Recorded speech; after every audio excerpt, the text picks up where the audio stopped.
మాజీ speaker Banswada MLA Pocharam Srinivas Reddy వ్యాఖ్యలపైన Telangana PCC అధ్యక్షులు మహేష్ గౌడ్ స్పందించారు. ఆర్థిక ఇబ్బందులతోటి నిద్ర విడుదల ఆలస్యం అవుతుంది అన్నారు. సీనియర్ నేత పోచారం అర్థం చేసుకోవాలని కోరారు. కాంట్రాక్టు పనుల్లో జరుగుతున్న డబ్బుల చెల్లింపు జాప్యంపై చర్చిస్తామన్నారు. కాంగ్రెస్ పార్టీలో అంతర్గత ప్రజాస్వామ్యం ఎక్కువ అన్నారు. సీనియారిటీ ప్రకారం పార్టీలో ఉన్నవారికి పదవులు వస్తున్నాయన్నారు. తనకు పీసీసీ అధ్యక్ష పీఠంపైన సంతృప్తిగా ఉంది అంటున్న తెలంగాణ పీసీసీ అధ్యక్షులు మహేష్ కుమార్ గౌడ్ తోటి మా నిజామాబాద్ ప్రతినిధి Bhupathi face to face. Congress పార్టీలో రోజు రోజుకు అసంతృప్తి ధ్వనులు పెరిగిపోతున్న పరిస్థితి నెలకొంది. నిన్న మొన్నటి వరకు జీవన్ రెడ్డి బయటకు వెళ్ళిన పార్టీలో ప్రస్తుతం పోచారం అసంతృప్తి ధ్వనులు వినిపిస్తున్న పరిస్థితి నెలకొంది. మనతోటి పీసీసీ అధ్యక్షులు మహేష్ కుమార్ గౌడ్ ఉన్నారు. సార్ చెప్పండి, అసలు గత కొన్ని రోజులుగా కాంగ్రెస్ పార్టీలో అసంతృప్తి జాలలు బయటకు వస్తున్నాయి. జీవన్ రెడ్డి తర్వాత ధర్మపురి సంజయ్, అదేవిధంగా ప్రస్తుతం పోచారం శ్రీనివాసరెడ్డి తాజాగా వ్యాఖ్యలు చేశారు. దీన్ని ఎట్లా చూస్తారు?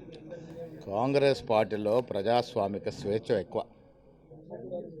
ఈ రకంగా బీఆర్ఎస్ పార్టీని ఇంకా మాడితే ఈ పరిస్థితి ఏముంటుంది? కాంగ్రెస్ పార్టీలో మాట్లాడుకున్న స్వేచ్ఛ ఉంటుంది, వాస్తవాలు మనం ఒకరినొకరు చర్చించుకునే స్వేచ్ఛ ఉంటుంది. దాంట్లో భాగంగా పోచారం గారు అక్కడ జరుగుతున్న పనుల విషయంలో కొంత ఇబ్బంది పడుతున్నట్టుగా మనకున్న సమాచారం. అక్కడ ఏం ప్రాబ్లం ఉంది, అది పోచారం గారితో మాట్లాడిన తర్వాత దీన్ని ఏ రకంగా సార్ట్అవుట్ చేసుకోవాలో అది ఇంటి సమస్య సార్ట్అవుట్ చేసుకుంటాం. ఈ అర్బన్ నియోజకవర్గం సంబంధించి మాజీ మేయర్ సంజయ్ని పార్టీ నుంచి సాగనంపాలని చూస్తున్నారా, లేకపోతే ఎట్లా ఉంది? ఏముంది సంజయ్ గారికి ఏం ఏం ఏం ప్రాబ్లం ఉంది?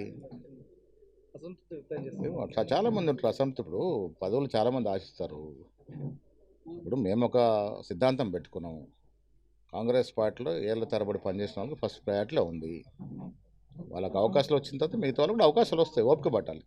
పదవులు రావడం లేదని చాలా కాలంగా వెయిట్ చేస్తున్నారు, నామినేటెడ్ పదవుల కోసం వెయిట్ చేస్తున్నారు. దీన్ని ఎట్లా చూస్తారు? ఎక్కడ నామినేటెడ్ పదవులు ఆగలే.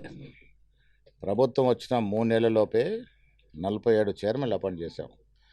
ఇవాళ కొన్ని వందల మార్కెట్ కమిటీలు, కొన్ని వందల లైబ్రరీ చైర్మన్లు అపాయింట్ చేశాం. కాస్ట్ ఫెడరేషన్స్ ఉన్నాయి, అవన్నీ కూడా 7 నెలల్లో అపాయింట్ చేస్తూ ఉన్నాం. పార్టీ పరంగా ఇవ్వాల్సిన పదవులను ఇచ్చేసాం. ఇంకో 2 నెలలు 3 నెలలు అవుతే సెకండ్ టర్మ్ కూడా కార్పొరేట్ చైర్మన్ పదవులు ఇస్తూ ఉన్నాం. ఎవ్వరికి ఇబ్బందులు లేవు. కాంగ్రెస్ పార్టీ కష్టపడే ప్రతి వాడికి అవకాశం ఇచ్చుకుంటూ పోతారు. బీసీ కోటా కింద డిప్యూటీ సీఎంగా మీరు కాబోతున్నారని ప్రచారం. దీన్ని ఎట్లా చూస్తారు? నేను పీసీసీ ప్రెసిడెంట్ పదవిలో చాలా సంతోషంగా ఉన్నాను. పార్టీలో నెలకొన్న అసంతృప్తి జాలాలను తగ్గించేందుకు ఇప్పటికే చర్యలు చేపట్టాము. కొంతమంది అసంతృప్తి ఉన్న వాస్తవమేనని చెప్తున్నారు పీసీసీ అధ్యక్షులు మహేష్ కుమార్ గౌడ్. పోచారం శ్రీనివాసరెడ్డికి సంబంధించి విషయాన్ని చర్చిస్తాము, అదేవిధంగా బిల్లుల విషయంలో కూడా మాట్లాడతామని కూడా చెప్తున్న పరిస్థితి నెలకొంది. పీసీసీ అధ్యక్షునిగా తాను సంతృప్తిగా ఉన్నాను, ఆ పార్టీ ఏం చెప్పినా అది చేయడానికి సిద్ధంగా ఉన్నానని మహేష్ కుమార్ గౌడ్ చెప్తున్న పరిస్థితి నెలకొంది. Over to studio.